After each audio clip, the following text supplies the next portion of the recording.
Now at 5, a huge get for Central New York. The Boss is coming to Central New York, where you'll be able to see Bruce Springsteen in concert this summer. Plus, this video helped crack the case. Police arrest 2 men in a string of store burglaries. Plus, a story we brought you first. New details in the fallout of one of Bernie Fine's accusers changing his story. NBC3 News at 5 starts right now. CNY Central. This is NBC3 News at 5. Presented in enhanced widescreen. Voted Best Newscast by the Syracuse Press Club for the 2nd year in a row. Good evening. I'm Jackie Robinson. I'm Matt Mulcahy. New tonight, federal prosecutors are weighing in on a story you saw first on CNYCentral.com. The third man accusing former Syracuse assistant basketball coach Bernie Fine of sexual abuse has recanted his story. Just hours after Zach Tomaselli was sentenced to prison in his own sexual abuse case, he says he admitted he made up the accusations against Bernie Fine. Tomaselli says it was all a game. Now, Tomaselli at first claimed Fine abused him in a hotel room in Pittsburgh back in 2003. His accusation helped prompt a federal investigation. New tonight, federal prosecutors say they are aware of Tomaselli's statements, but they're still investigating. I spoke with Tomaselli late last night and asked him about the investigation. Do you realize the consequences of your actions? I mean, that you, in addition to perhaps the fourth accuser, who's also recanted his story, may be responsible for the beginning of the federal investigation into Bernie Fine? Do I realize my consequences? Yeah. Do I care? No. Do I wish I cared? Yes. Tomaselli also claims another accuser, Bobby Davis, coached him on what to say. Well, today, Davis told ESPN he only had 2 very short conversations with Tomaselli. He says even he doubted some of Tomaselli's claims, but that he wasn't one to question it. Bernie Fine himself has denied any wrongdoing. So far, he has not been charged. However, he was fired by Syracuse University shortly after the allegations surfaced. CNY Central's reporting on the story has exploded across national media all day, including MSNBC, ESPN, The Washington Post, and The Huffington Post. Twitter and Facebook have been buzzing since the 11 o'clock hour last night. Now, here is some of what you're saying at this hour. Craig Humes thinks this is a good step. He says many criminals try to place blame for their actions upon others' ongoing cases in an attempt to get on board. The truth is that Zach needs help with his problem. Admitting he is wrong is a step in the right direction. We'll continue to follow the story.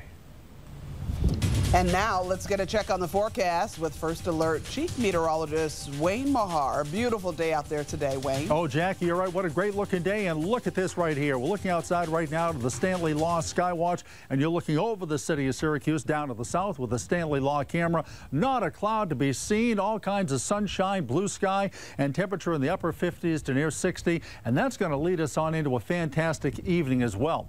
Well, here's a look at what's going on. Here's a look at the live triple Doppler radar for you. No precipitation, no surprise there. No precipitation anywhere around. Temperatures in the mid and upper 50s. And here's something you might be able to check out this evening. International Space Station is going to be visible this evening. Rises in the south to southwest sky at 8:07. It's going to be setting 6 minutes later in the eastern sky, and the skies should be clear. Okay, well, what happens for tomorrow? Well, tomorrow we start out with the most sunshine in the morning, then increasing clouds in the afternoon. The breeze picks up, and there could be some late afternoon showers. The high tomorrow, 66, and the full forecast comes up in a few minutes. Of course, when the showers come in, if you want to track them, you can do that with interactive Doppler radar at CNYCentral.com. New at 5 tonight, the man convicted in the bombing of Pan Am 103 has been rushed to the hospital. Abdelbasid Ali Al-Megrahi was rushed to a Libyan hospital after his health began to deteriorate quickly. Megrahi was released from a Scottish prison in 2009 on compassionate grounds. It was believed he had just months to live at that time because of prostate cancer. 270 people were killed when Pan Am 103 exploded over Lockerbie in December of 1988. 40 passengers on the plane had ties to Central New York, including 35 Syracuse University study abroad students. Megrahi is the only person to have been convicted of the bombing. New tonight, Syracuse police have arrested 2 men in connection with more than a half a dozen store burglaries. Officers say the 2 are suspects in a jewelry store burglary that was caught on tape. 25-year-old Adrian Huddleston and 21-year-old Deshaun Stroud, both of Syracuse, are charged with burglary, attempted burglary, and criminal mischief in crimes at stores on Geddes Street and Valley Drive in Syracuse. Officers say they are also suspects in 6 other burglaries, which all happened on March 28th. That's when jewelry on James was broken into. Police say tips from people who saw this video helped crack the case. Officers are still looking for a 3rd suspect. And staying in Syracuse, police say they have made an arrest in the murder of a Syracuse man. Police say that 18-year-old Myquan Lawrence was shot multiple times exactly 1 week ago on Crowley Street in Syracuse. He was taken to Upstate University Hospital where he was pronounced dead. 21-year-old Mark McMullen went to the public safety building with his mother last night to turn himself in. After detectives interviewed him, McMullen was arrested and charged with 2nd-degree murder. Police say witnesses were a big help in solving this case. Had it not been for the eyewitness testimony, this probably would have been a difficult case and may have gone unsolved for a great period of time. This is a great testament of how the citizens are now coming forward and assisting us. Police say they don't have an exact motive yet, but McMullen said that he had been in a fight with Lawrence prior to the shooting. Police say they don't believe the shooting was gang-related. More new information now. A bank robbery suspect is facing more charges. Police say he escaped from officers late this morning. 25-year-old Timothy Okun of Phoenix was arraigned this morning in Claytown Court in charges of robbery, criminal use of a firearm, and grand larceny. Now he's also charged with escaping police custody. Officers say he ran away from officers at the Onondaga County Justice Center downtown. He didn't get very far. Okun will be arraigned on the new charges next week. The robbery charges come from this scene last night. Investigators say he showed off a gun and robbed the Fulton Savings Bank on Bartell Road in Cicero yesterday. There are disturbing new details in a deadly fire in western New York. A Rochester mother is now charged with setting the fire that killed 4 of her children. Bobby Kugler is charged with arson and manslaughter. 4 of her kids, ranging in age from 6 to 14, were trapped upstairs in this home last month. The flames were too intense for firefighters to get to them. 3 others had to jump out of the house from the 2nd story. Kugler is in the Monroe County Jail right now. The city of Syracuse is fighting to help save residents some money. The federal government wants to expand the floodplain around Onondaga Creek, a move that could force people to pay thousands of dollars more in flood insurance. But the city says this is not necessary. Jim Kenyon has new information tonight on this floodplain fight. The newest map put out by the Federal Emergency Management Agency could impact thousands of lives. The area in red, which consists of some 1,200 properties along Onondaga Creek, outlines the floodplain. Such a designation requires homeowners and businesses to buy expensive flood insurance. You can just look at it and see how intricate it is. FEMA put out a similar map 2 years ago, and Syracuse did convince the agency to drop 109 properties from the floodplain. Now the city is prepared to renew the fight. City engineer Glenn Mihal will try to find areas along the creek where FEMA misjudged the contours of the land and Onondaga Creek. Just a couple of inches in elevation could eliminate hundreds of homes by shrinking the floodplain. We're going to shrink it 6 inches at a time, kind of a thing, and hopefully, the more people we can get out of the flood zone, the better it is. The city of Syracuse is looking at any little thing that could change those FEMA maps. For instance, I'm standing on an old abandoned pedestrian bridge. It's one of 4 bridges in the Armory Square district over Onondaga Creek. They feel that if they were to take out this bridge, that would alleviate some flooding upstream. And upstream are more than 1,000 homes on Syracuse's south side. Property owners here are faced with having to shell out up to $2,000 a year in flood insurance premiums. Reverend Nebraska Carter says most people in this neighborhood could not afford such an expense and may be forced to move. Carter says he's never seen widespread flooding from Onondaga Creek. They need to come in here. They need to set the history of this area. We never had a flood. Reached by phone, FEMA's Paul Weberg says the maps are drawn from topography and computer models based on the probability of a flood every 100 years. A flood that could occur 1% in any given year. See, a lot of people feel a 100-year flood, well, it has to happen in 100 years. Not necessarily. It may not happen for a few hundred years. Syracuse has 30 days to file an appeal to the new floodplain maps, which would be heard by a panel of scientists. Jim Kenyon reporting. One of the biggest names in music is coming to Central New York. Coming up, how you can get tickets to see Bruce Springsteen at Vernon Downs. Plus, as lawmakers debate raising the minimum wage, we have new details on how it could affect our local businesses. You're watching NBC3 News at 5.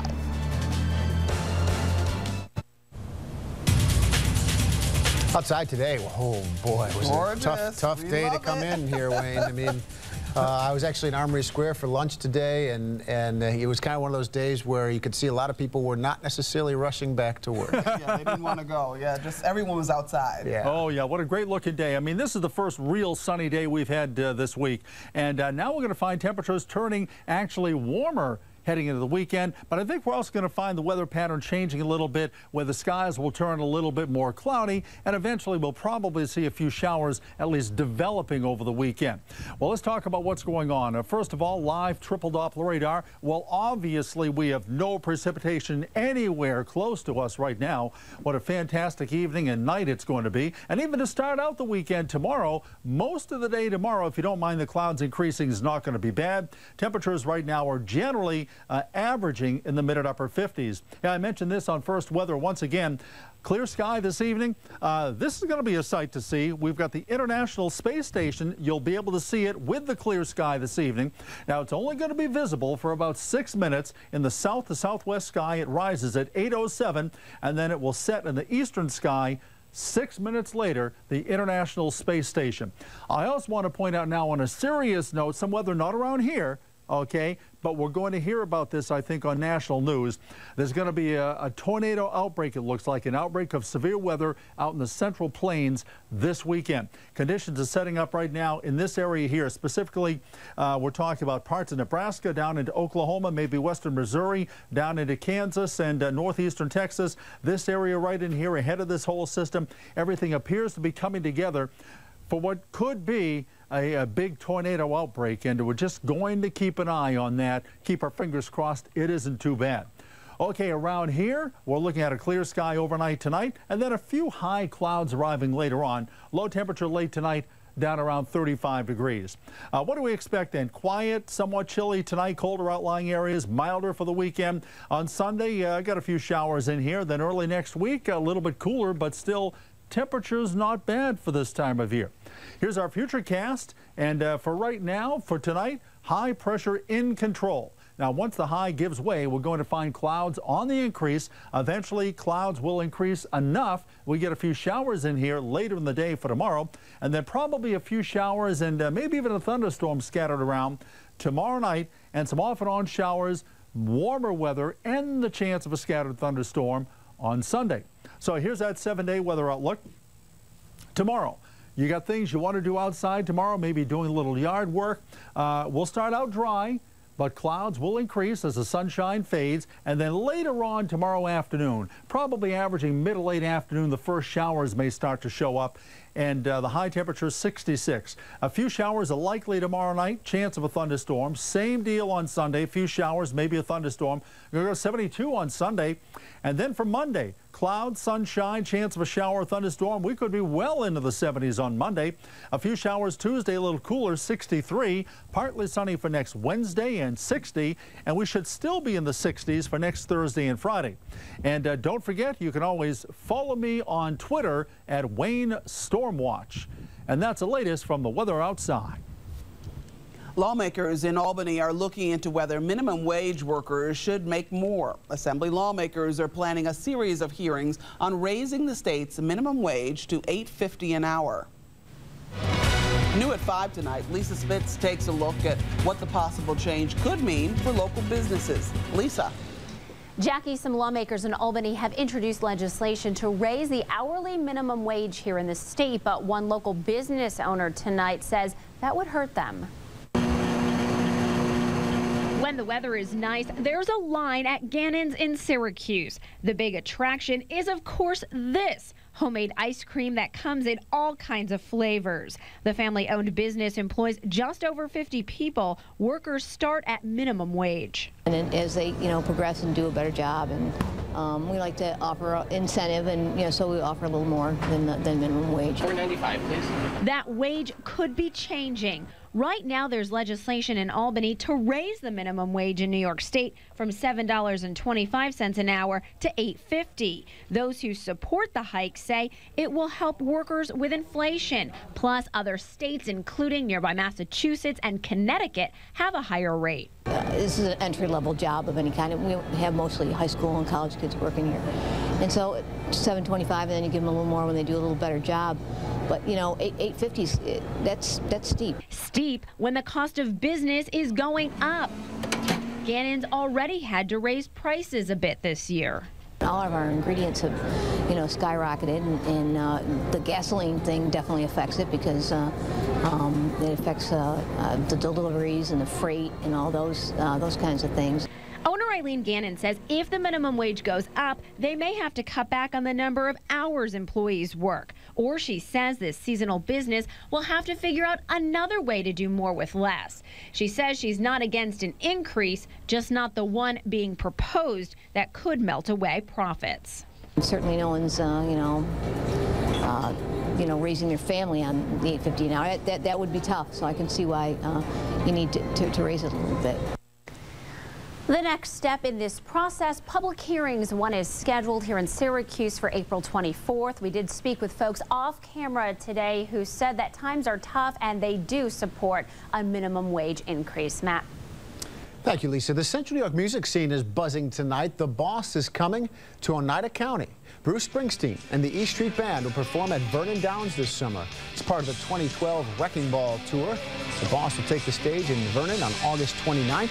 Tickets go on sale in about 2 weeks on April 28th. You can find a link to Ticketmaster on our website, cnycentral.com. The New York State Fair has announced 3 musical acts coming this summer. Rock band Neon Trees, which you're looking at right now, will be at Chevy Court, along with 70s funk band The Commodores and the Buddy Rich Big Band. All shows are free with admission to the fair, which will run from August 23rd to September 3rd. There are new recommendations for women when it comes to ovarian cancer screening. Coming up, why screening could do more harm than good for many women. Plus, why there will never be another Hurricane Irene. You're watching NBC3 News at 5.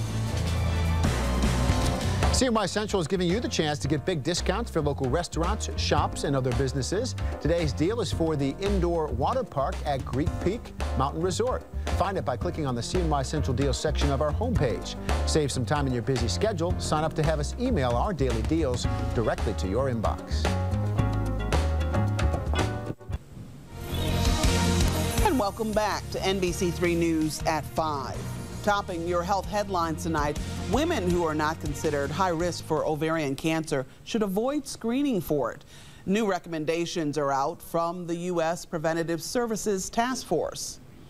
The group says only women with a family history of the disease or those who test positive for certain genes should undergo screening. Research shows that 10% of women screened for the disease will have a false positive. 1/3 will have an ovary removed. Experts say for the general public, there are more risks than benefits associated with screening.